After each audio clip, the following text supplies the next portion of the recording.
Stoimy tutaj przed samolotem typu de Havilland Tiger Mod z numerem T7230. To jest maszyna bardzo historyczna, najstarszy samolot latający w Polsce. Sprawny do dzisiaj, zarejestrowany początkowo na znakach brytyjskich, ostatnio niedawno na znakach polskich, jako samolot, maszyna specjalna. Bardzo zgrabny, dwupłatowy, żółty samolot konstrukcji płócienno-drewniano-metalowej, służący do treningu, do szkolenia pilotów.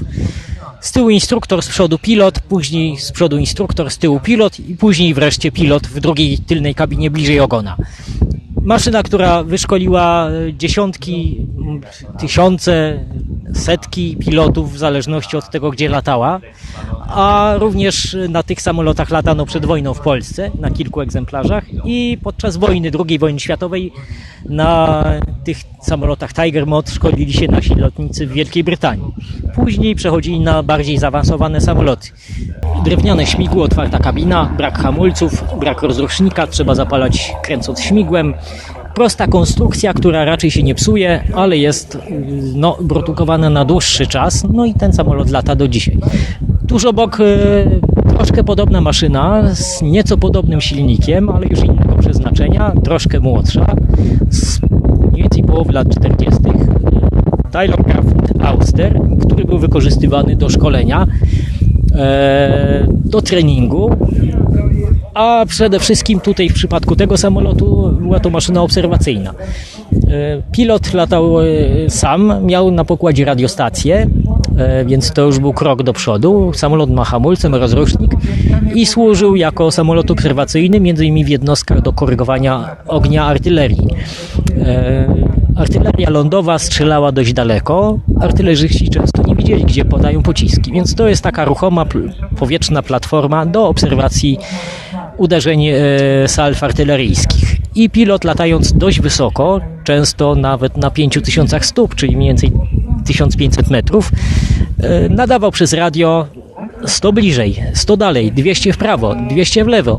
Korekty dla artylerzystów.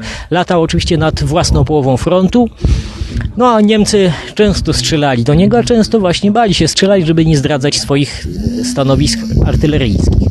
Stąd było to latanie dość bezpieczne, ale mogło się nagle stać bardzo niebezpieczne, bo samolot był drewniano-płócienny, każdy pocisk, który trafił, przelatywał. Mógł oczywiście trafić też pilota.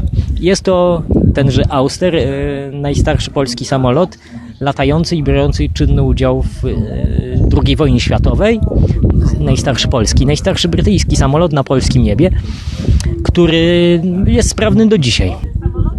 Tuż obok zaprojektowany przez polskiego inżyniera Wsiewołoda Jakimiłka w Kanadzie, de Havilland Canada 1 Chipmunk, następca właśnie sławnego Tiger Mota.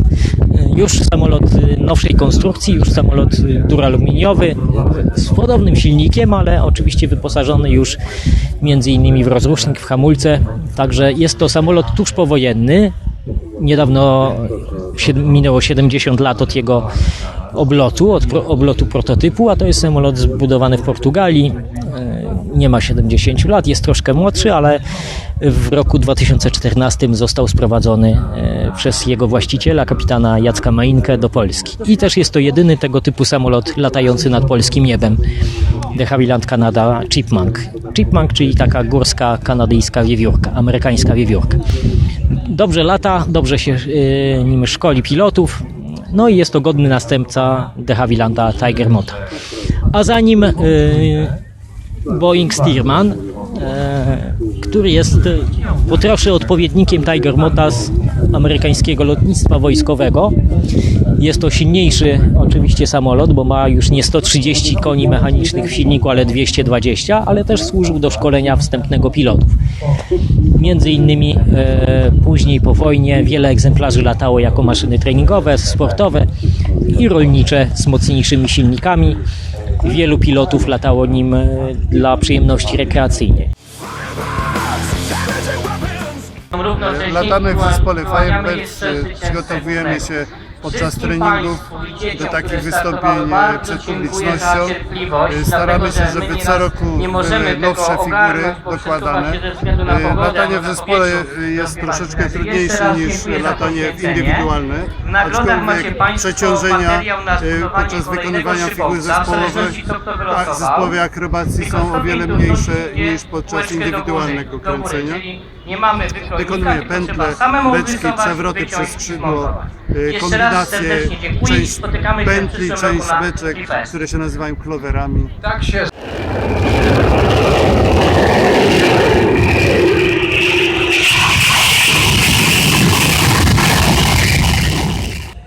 Mamy przed sobą ciężki karabin maszynowy wzór 46 konstrukcji Gorunowa. Jest to broń radziecka.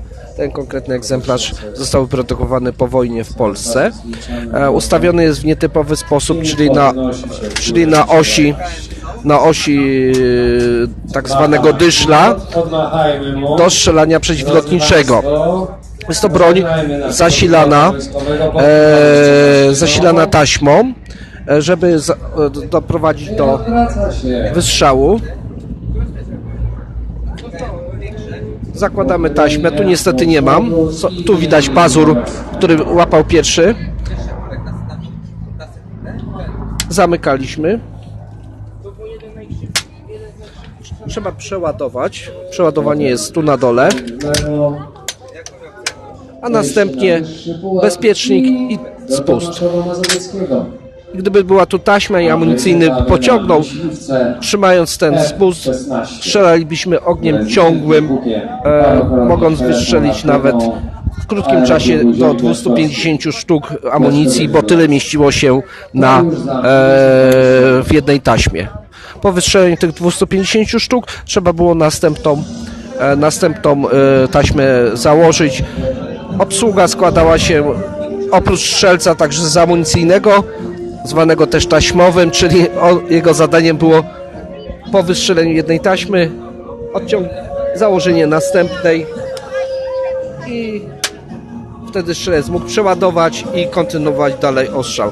Nie była to broń do strzelania bezpośredniego do celów żywych, ale do ostrzeliwania tak zwanej strefy, aby powstrzymać atak piechoty albo do ostrzału samolotów, do ostrzału lekkich pojazdów opancerzonych, ciężarówek i tego typu pojazdów. Ta broń była używana w armii polskiej do połowy lat 70. XX wieku, później została wycofana jako przestarzała. Waga tego obiektu karabinu, czyli karabin plus wózek plus tarcza, to jest prawie 41 kg. No i jakby zmieniła się sposób wspierania ognia piechoty. Ogniem piechoty, czyli tego typu broń już przestała być użyteczna. Ten karabin, ciężki karabin maszynowy Gorunowa, zastąpił wcześniejszy legendarny ciężki karabin maszynowy Maxima, który jeszcze Rosjanie zakupili licencję za czasów carskich i znany był z tego, że był umieszczany na tak zwanych taczankach, czyli wózkach dwukołowych ciągnionych przez konia, a na nim siedział strzelec, który ostrzeliwał. Ta broń była bardzo popularna, zwłaszcza w okresie wojny domowej, która toczyła się na obszarze Rosji po rewolucji, tak zwanej rewolucji październikowej w 1917 roku. Jednak była to broń bardzo ciężka, z chłodziwem, które chłodził lufę w specjalnym zbiorniku. Ważył prawie 70 kg. Wprowadzenie tego, który ważył 41 kg, było istotnym odciążeniem żołnierzy, którzy musieli mniej, że tak powiem, ciągnąć po polu, czy też na ćwiczeniach.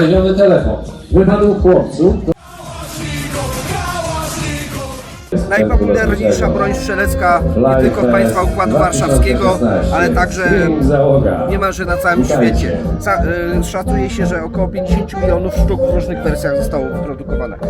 Ta wersja jest ze składaną kolbą, tutaj pokazywałem, ale jeszcze raz.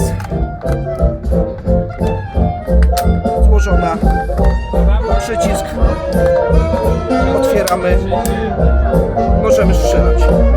Będę rozkładała automat kałasznikowa, więc najpierw należy wyjąć magazynek, odbezpieczyć broń, przyładować i sprawdzić, czy w komorze nie ma naboju i oddać strzał kontrolny w bezpieczne miejsce.